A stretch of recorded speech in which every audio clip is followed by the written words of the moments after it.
नया टर्बो लगा है फिर भी इंजन में पिकअप नहीं बन रहा है, नया टर्बो लगा है कुछ दिन बाद ऑयल फेंकना चालू हो गया है, नया टर्बो लगा है कुछ दिन बाद आपको इम्पिलर और टरबाइन व्हील जो है टेढ़ा हो गया है। तो ऐसा प्रॉब्लम हमेशा सुनते रहता है, तो इसका पीछे क्या राज है। हाय दोस्तों, welcome to channel auto space. मैं हूं सुरजीत। आज के वीडियो में हम लोग डिस्कस करेंगे नया टर्बोचार्जर लगाने के बाद भी ये सब प्रॉब्लम क्यों आता है और टर्बोचार्जर फिट करने का पहले क्या क्या हमको प्रिकॉशन लेना पड़ता है। तो चलिए वीडियो को शुरू करते हैं। तो जैसा मैंने पहले बताया था, नया टर्बोचार्जर लगाने के बाद भी इंजन में पिकअप नहीं बन रहा है, आपका इम्पिलर और टरबाइन व्हील जो है वो टेढ़ा हो जा रहा है और आपको टर्बो ऑयल फेंकना शुरू कर देता है। तो ये सब डिटेल्स लेकर डिस्कस करेंगे। ऐसा प्रॉब्लम बहुत बार हमारे पास आया है, हम भी खुद फेस किए प्रॉब्लम और आप शायद फेस किए होंगे इस टाइप का प्रॉब्लम।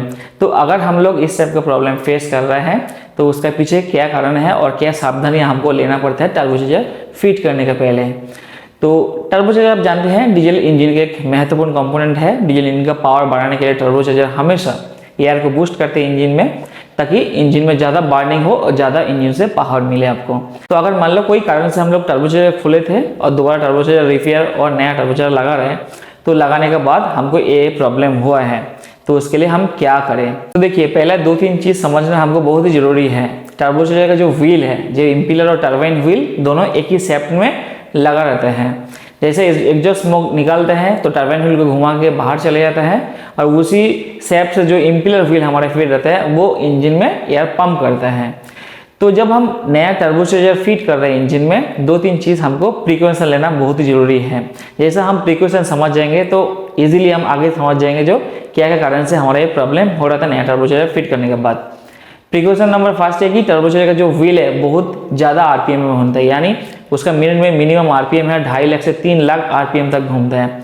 तो आप समझ सकते हैं जब 60 सेकंड के अंदर वो 3 लाख राउंड घूम रहे हैं तो वो कितना हीट होते होंगे और उसको लुब्रिकेशन और उसको कूलिंग के लिए हमको क्या क्या प्रिकॉशन लेना पड़ेगा।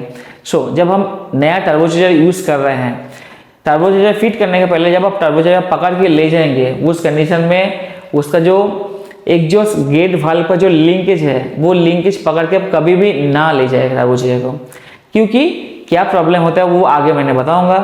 तो जब भी आप टर्बोचार्जर कैरी करेंगे वो लिंकेज पकड़ के आप कैरी नहीं करेंगे। दूसरा है, टर्बोचार्जर आप इंजन में फिट कर दिया, फिट करने के बाद आप जब होस कनेक्शन करेंगे या ऑयल और कूलेंट का जो कनेक्शन करेंगे, जहाँ लुब्रिकेशन पोर्ट है वो लुब्रिकेशन पोर्ट में थोड़ा सा ऑयल उसमें डाल दीजिए।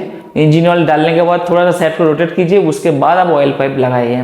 पहले ऑयल डालना क्यों जरूरी है वो बाद में मैंने डिस्कस करता हूं। और तीसरा है कि होस पाइप लगाने का पहले आप बराबर उसको टाइट कीजिए। अगर होस पाइप में कहीं ढीला रहेगा तो वहां से आपको बाहर का जो डस्ट है या बाहर का जो एयर है, जो विदाउट फिल्टर एयर है, वो अंदर जाने का संभावना है। तो मान लो आप नया टर्बोचार्जर इंजन में लगाया, उसके बाद भी पिकअप नहीं आ रहा है, टर्बोचार्जर ऑयल फेंकने लग गया है, तो उसमें क्या प्रॉब्लम है। टर्बोचार्जर ऑयल फेंक रहा है मतलब उसका अंदर कुछ तो खराब हो गया। फिर दोबारा क्या खराब हो सकता है, जैसा मैंने बताया टर्बोचार्जर जब फीड करते हैं, फीड करने के समय आपने 2-4 बूंद ऑयल डालना उसमें जरूरी है, जहां से हमारा सेट को लुब्रिकेशन मिलता है। क्यों डालना जरूरी है? सपोज आपने ड्राई टर्बोचार्जर फिट कर दिया और इंजन स्टार्ट किया, तो आप जानते होंगे टर्बोचार्जर 2 से 3 लाख आरपीएम में घूमता है और इंजन स्टार्ट करने के बाद फ्रिक्शन ऑफ सेकंड टाइम लगता है आपको इंजन ऑयल टर्बोचार्जर में आने के लिए, क्योंकि पाइपलाइन तो पूरा एम्प्टी है। ऑयल इंजन स्टार्ट होगा, ऑयल पंप करेगा, उसके बाद फिल्टर होगा, फिल्टर होने के बाद फिर पाइपलाइन के द्वारा टर्बो में पहुंचते हैं। तो ये जो डिले टाइम है, यानी अब स्टार्ट किया और ऑयल आना, ये दोनों का बीच में जो टाइम है उसमें तो टर्बो तो घूम रहा है आपको 2 लाख 2.5 लाख आरपीएम में। तो उस समय टर्बोचार्जर का जो बूस्ट है, शेफ्ट है, इतना ज्यादा हीट हो जाता है कि हीट होने के बाद तुरंत 2-3 सेकंड के अंदर ही वो बर्न आउट हो जाता है उसका बूस्ट। बर्न आउट होने के बाद ऐसा होता है कि आपको जैसा टर्बोचार्जर घूमने लगेगा, अब वहां पे बर्न आउट होने के बाद क्या होगा, ऑयल तुरंत फेंकना चालू कर देगा। आपका इम्पिलर जो व्हील जो है वो एयर सक्स करेगा, ऑयल को भी वहां से खींचेगा, दोनों खींचेगा इंजन में। आप सोच रहे हैं कि मैंने नया टर्बोचार्जर लगाया, बट उसके बाद भी क्यों टर्बोचार्जर ऑयल फेंक रहा है। तो इसके पीछे यह है कि जब आप टर्बोचार्जर फिट किए हैं उस समय सॉफ्ट लुब्रिकेशन के लिए आपने ऑयल नहीं डाला, तो इंजन स्टार्ट करने के बाद जब तक ऑयल पहुंच रहा है तब तक वो हमारा जो बूस्ट और सील जो है वो बर्न आउट हो चुका है।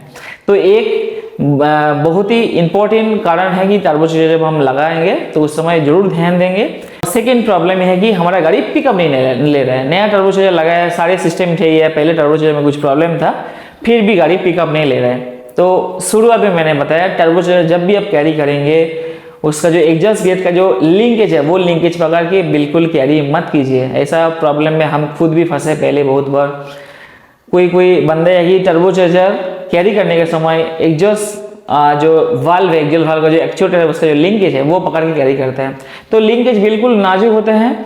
मान लो लिंकेज पकड़ के कैरी कर रहे हैं और कोई झटका से लिंक हल्का सा टेढ़ा हो गया, तो इसमें दो रीजन हो सकता है। ये है कि आपको वेस्ट गेट जो है वो हमेशा ओपन रहेगा और वेस्ट गेट जो है वो हमेशा क्लोज रहेगा। दो कारण हो सकते हैं।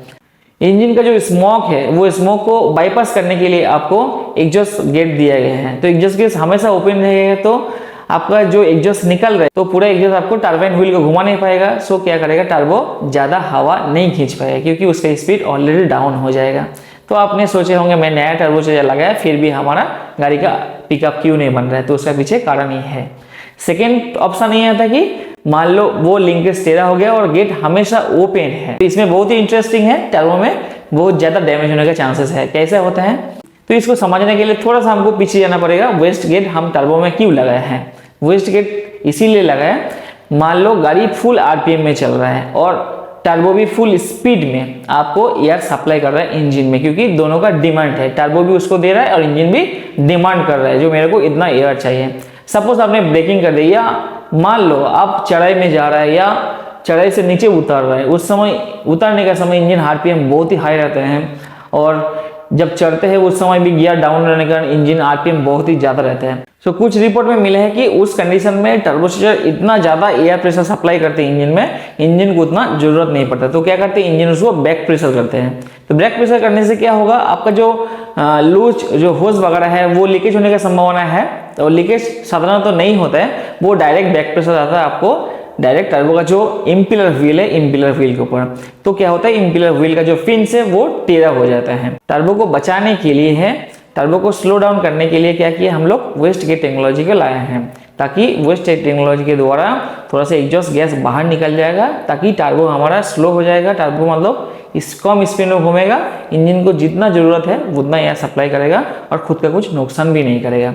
तो इसी कारण से जैसा अगर लिंकेज डिस्टर्ब हो गया तो उसके चलते हमारा जो ये सब प्रॉब्लम है वो हो सकते हैं। तो जैसा मैंने आपको 3-4 पॉइंट बताया, इसी के द्वारा हम इजी समझ सकते हैं जो टर्बो फिट करने के समय क्या क्या सावधानी बरतना है। अगर सावधानी हम नहीं लिया तो आगे जाके क्या प्रॉब्लम हो सकते हैं।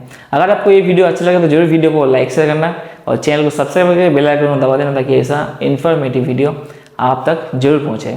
So thank you for watching the video.